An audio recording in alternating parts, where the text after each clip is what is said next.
Digital హైవేగా రూపుదిద్దుకుంటున్న Hyderabad to Bengaluru హైవేలో అటు Microsoft data centre కి, ఇటు పోల్పల్లి సెట్స్, అటు ఇంటర్నేషనల్ ఎయిర్పోర్ట్ కి, ఇటు రీజనల్ రింగ్ రోడ్ కి చేరువలో ఉన్న బాలానగర్ హైటెక్ పార్క్ లో ఇన్వెస్ట్ చేయండి.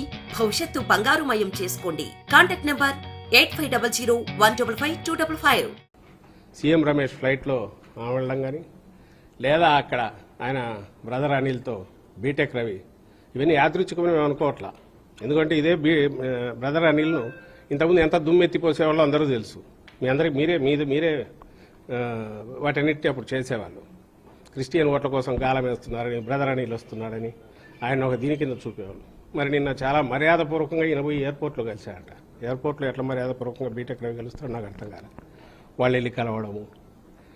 సో ఇవన్నీ వరుస పెట్టి ఆ తర్వాత అక్కడ ఢిల్లీకి సంబంధించి మాట్లాడడంలో కానీ, వీటన్నిటిలో వాళ్ళ ప్రయత్నాలు అన్నీ జరుగుతున్నాయి. అందరికి తెలిసినవే.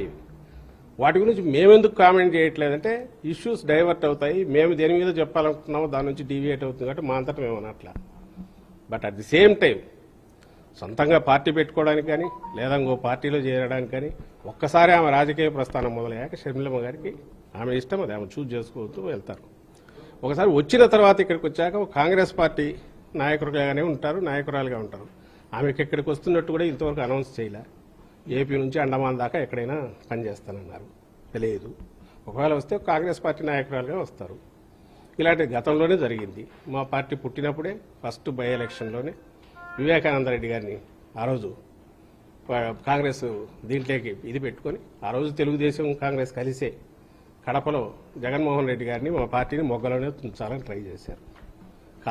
ఆయన రాజశేఖర రెడ్డి గారికి స్వయాన తమ్ముడు. సో మరి ఆ రోజు అదే కాంగ్రెస్ పార్టీ నుంచి ఆయన ఉన్నాడు, తర్వాత మంత్రిగా కూడా ఉన్నాడు. ఏమైంది ఆఖరకు? ఆ రోజే అప్పుడు అధికారంలో కాంగ్రెస్ ఉంది, ప్రధాన ప్రతిపక్షం తెలుగుదేశం పార్టీ. మాదేమో అప్పుడే పుట్టిన వైఎస్ఆర్సీపీ, అప్పుడే పుట్టిన పార్టీ. ఫ్యాన్ గుర్తు తెచ్చుకునే నేరుగా ఎలక్షన్లోకి వెళ్ళాం. రిజల్ట్ ఏందో చూశారు. ఈరోజు అసలు కాంగ్రెస్ పార్టీ లేదు. మీరు దాని గురించి మమ్మల్ని అడగడం, దానికి మేము సమాధానం ఇస్తాం, ఏమి ఇవ్వగలం? దీంట్లో ఏదైనా కనపడితే చంద్రబాబు కుట్రకోణం కనిపిస్తుంది. ఆ రోజు నుంచి రాజశేఖర రెడ్డి గారి మరణం మీదే డౌట్స్ ఉన్నాయి కాంగ్రెస్ దానికి సంబంధించి. దాని తర్వాత వచ్చిన పరిణామాలలో జగన్మోహన్ రెడ్డి గారి మీద పెట్టిన తప్పుడు కేసు